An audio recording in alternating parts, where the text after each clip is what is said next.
C'est Madame Fall Ndiku Mangom, sage-femme d'État. Je suis poste de santé Ndayane. Je suis présidente de l'association des sages-femmes du district sanitaire de Diourbel. Li waral suñu grève bi nii grève bi nag daa fekkoon ñu nekk ci grève ànd gësëm mais grève bi problème bi daa dooleeku ci waat ci ànd gësëm bi ñoo ngi fii pour soutenir suñu naataangoo suñu collègue sage-femme yi Louga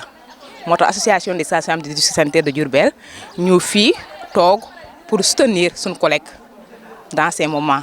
difficiles. ñëpp a grève association sage-femme du district sanitaire de Diourbel ñëpp ak paramédicaux yëpp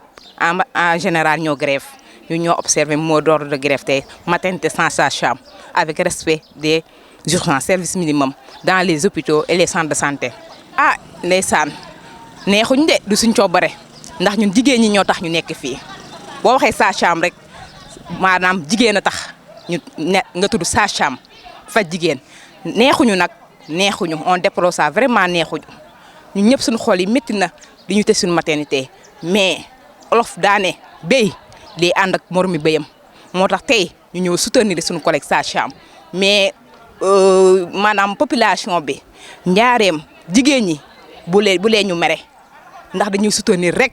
tey bu passé ñu nag yéen la démb ñu nag yéen tey la ba léegi dinañ leen accompagner ndax yéen a tax ñuy feeku. macha allah ñu libéré suñu collègue yi rek loolu rek la ñuy ñaan ñu libéré suñu collègue yi waaw te bu ñu libéré suñu collègue yi rek ñu liggéeyi ndax lii moom métti na ci population bi kon jaar nga centre de santé de Diourbel jaar nga hôpital Lukki maternité benn fonctionné wul te ñaan nuñ ko yàlla te ku amoon urgence say maternité yi leneen dina xew te li ñu bañ mu xewaat kañ état bi nañu dimbale lijjanti lii libéré ñee comme te yàlla erreur la woon ñu ñaan erreur bi bu mu ñëwaat te ñun maa ngi ñaax sama bopp di ñaax samay naataango sage-femme ñu gën a góorgóorlu ndax jigéen ñi ñoo tax ñu nekk fii jigéen ñi ñoo tax ñuy dem feyeku ji état bi it maa ngi koy ñaax ndax lii yëpp manque de personnel moo ko ware kon bu ma limee suñu district de Diourbel rek on est 46 sages-femmes au niveau du district sanitaire de Diourbel boo limee fonctionnaires yi nekk fii 15 fonctionnaires la bi ma mujjee def statistique yi 15 fonctionnaires ñoo fi nekk ñi ci des yëpp ay contractuels la loolu nag ak sage-femme yi génn di taxawaalu sànq yi yooyu yëpp boo demee structure yi insuffisance de personnel sage-femme bu war a